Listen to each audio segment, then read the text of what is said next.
Hello friends, it's Monday again. Happy New Week. I know you had a wonderful weekend. You enjoyed yourself. I know some of you, like those in Anambra State, some might have taken their family to Fun City, enjoy the weekend, go to places, maybe occasions, and have a wind off, from the buzzing and the hustling of last week. Finally, we are in another week. So, what do we have today to speak about?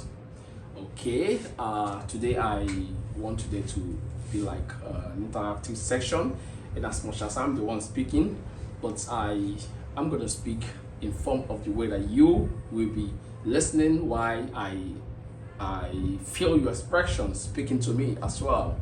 So, because what I'm going to speak about today is something that relates to me equally.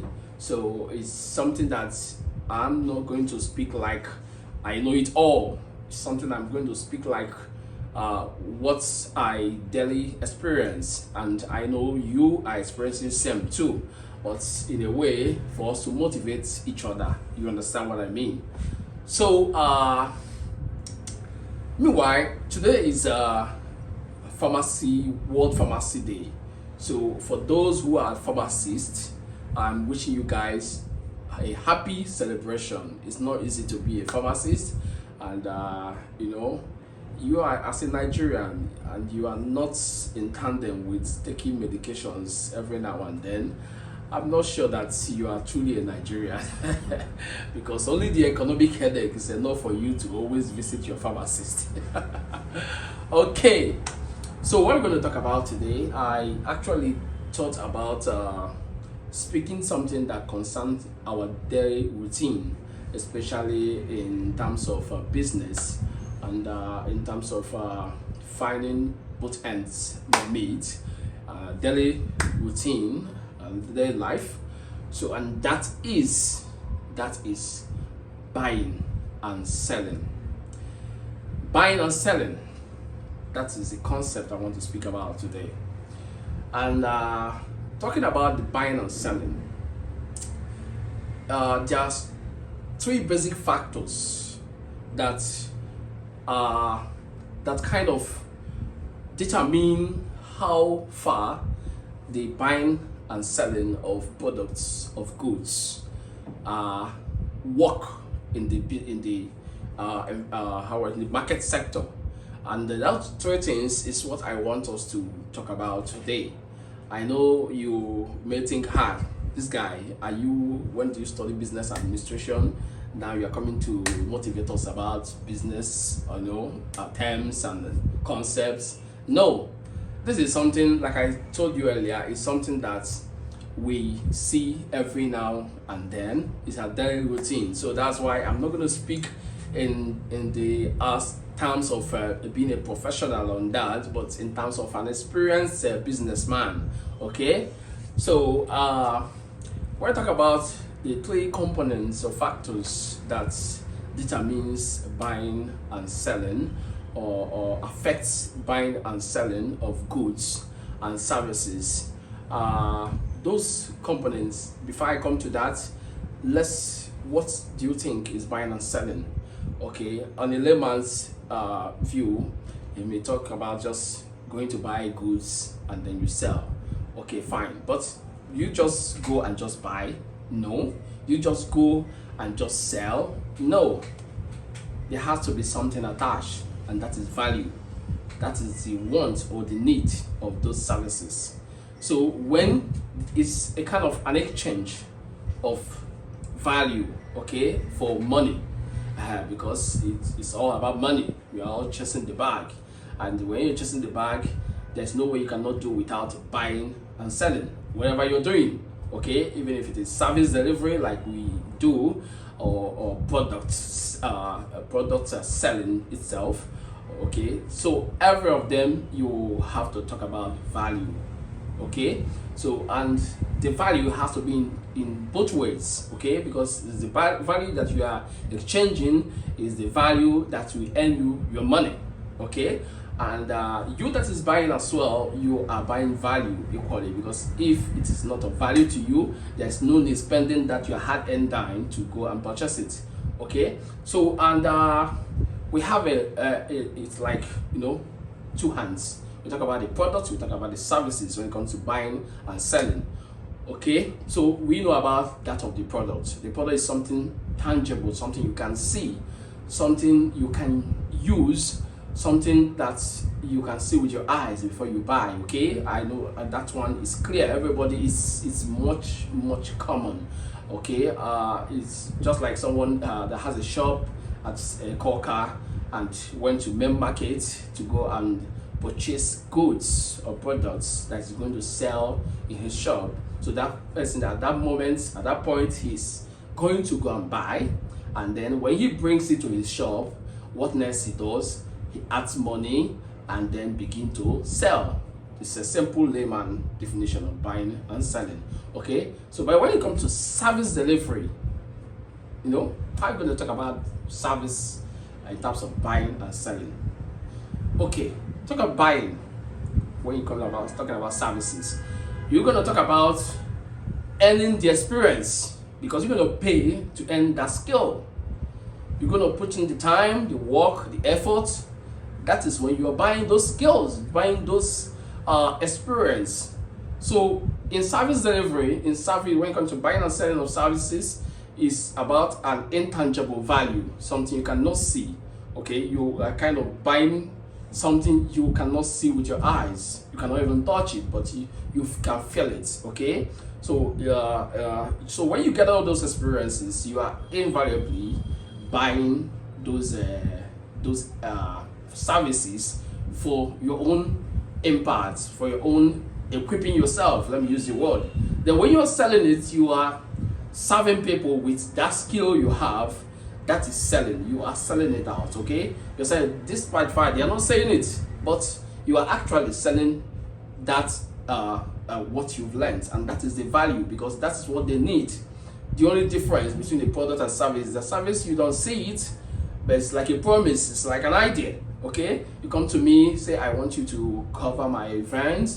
Okay, I want you to cover it and you know, make it lively. I want you to come and manage my event, you know, and I tell you this is how I'm going to manage it. You don't know actually how it's going to be. Okay, you're not touching the management. So but when I come that day, how the event went in your eyes, you know, you are going to know that this is an impact of what you bought. Okay, what you bought and what I have sold to you. You feel it, you feel the impact, and you at the end of the time, the clients, you see it and you get satisfied. Okay, because it's what you were promised, it's what you got finally, it's what you now saw. Okay, that is service delivery. Okay, so that service is not something you touch, but it's something like an idea, it's something, a promise that was made, and finally the promise kept. Okay, and you end up smiling, or you're satisfied, and that is about services. So I want to come to the three components of I told you earlier that affects buying and selling, whether it is a product, whether it is services. And what are the three components? Number one, communication. So when you talk about communication is a vast word. You know, it has to do with, you know, communicate, right? How you communicate something to somebody. Okay, so and in terms of buying and selling, we are talking about communicating what you are selling, or being communicated of what you are buying. So it's something that affects whether a buyer will buy or someone who is selling will sell. Okay, so it's very important that you communicate very well, and part of the communication, like I said, it's vast. It's not just a stretch up word. It has a whole lot to indices. You know, when it comes to communication, a lot of factors, a lot of things you can talk about, like advertising is part of communication. and you talk about media, you talk about convincing the customer or client, a whole lot of things. The image. What are you bringing to the table? What are you selling? What are you buying? Okay, these are the communications. So if you don't communicate properly, so you are not going to make a good sell. If you don't communicate properly, you might not convince your customer to buy. If you don't communicate properly, you are not going to make any sell. Okay, and probably you will see something that is awesome, like for the buyers, something that is awesome, but because it is not communicated properly to you, you might just skip it. Okay, you might skip it, and then you know what it means. You feel lost. You will lost a whole lot of deal. Okay, so communication is very important. It's a very big factor. So you have to communicate your ideas very well for those service delivery. You have to learn the art of communication so that you will be able to convince your clients what you can offer. Those selling products or or buying products, you need to communicate those products very well. And part of the communicating those products is the visibility. Okay, your customers need to be in the eyes of your customers. You need to make it convincing to them. Communication is about convincing, so they have to be convinced about what they are buying.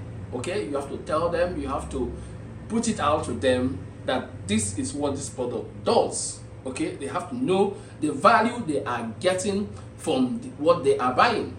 So whether it is products, whether it is services, they have to know the value, and the value they are going to know is how you communicate it to them.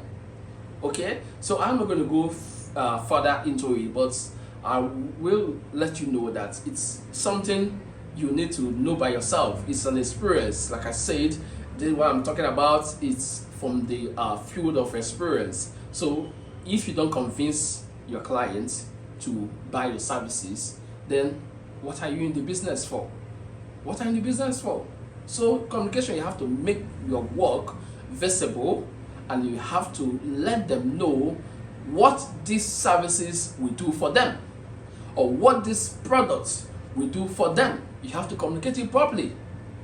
So you have to make sure that it is in their eyes, and make sure that they understand it as well. Okay, every means for you to communicate your business, your brand, your product, your services, do so, and do it very well. The much better you do it, the much better you make yourself.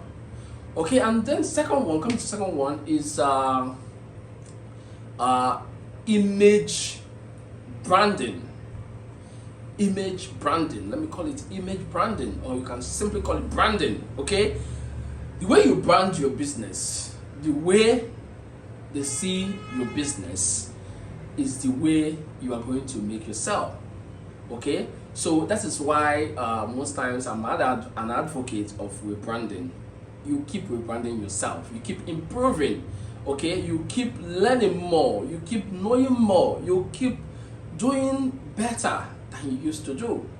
Okay, as a businessman who is into buying and selling, the other time I talk about a business sex life. Okay, or when you talk about business sex life, and you talk about using the F word, you have to really fuck that your business every moment of the time, so that you get more seeds. You get more seeds. You understand what I mean? So you have to keep multiplying. If you don't multiply your business will be stagnant.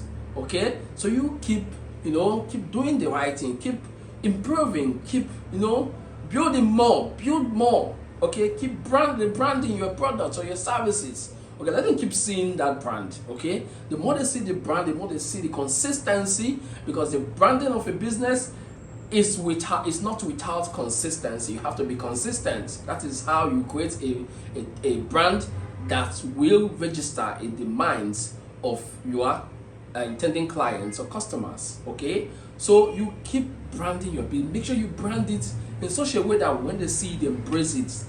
Brand it to the extent that it becomes a household name. Okay, and multiply it.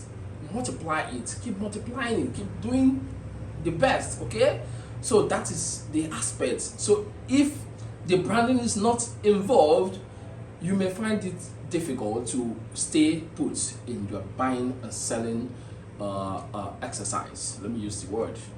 So then the third one is what? Reputation. Reputation. Okay, we've talked about communication, we talk about image branding, then reputation. What are you known for? Are you known for the person that when they call to come and work and you come very late? Or whenever they call you to work, you will not do it very well, or you do it haphazardly, or you are known for this person, nah. You call this person, whatever you see, you take. Or if you buy a product from this person, just know that it's fake. Or maybe there are some people that they will tell you, if they tell you yes, know that they have told you no. So there are people like that. That is the reputation they have created within some space of time.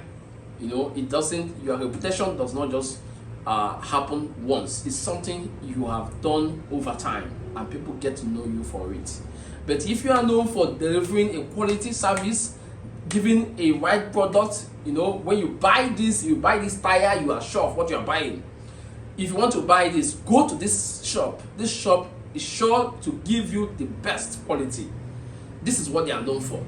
If you go to Eminent Magazine, you are very sure that your magazine, your event will come out and it will spread. People are going to know about it.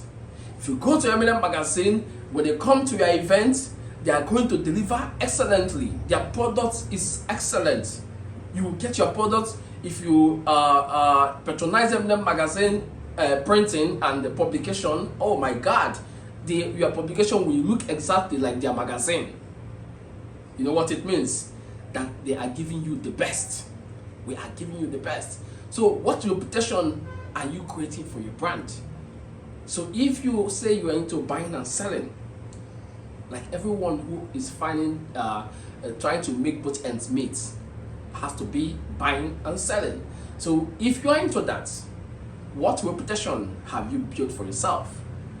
So these three things is something that I want you to get motivated today. If you've not started building it, okay, or you have not really take cognizance of them, now today is the right day.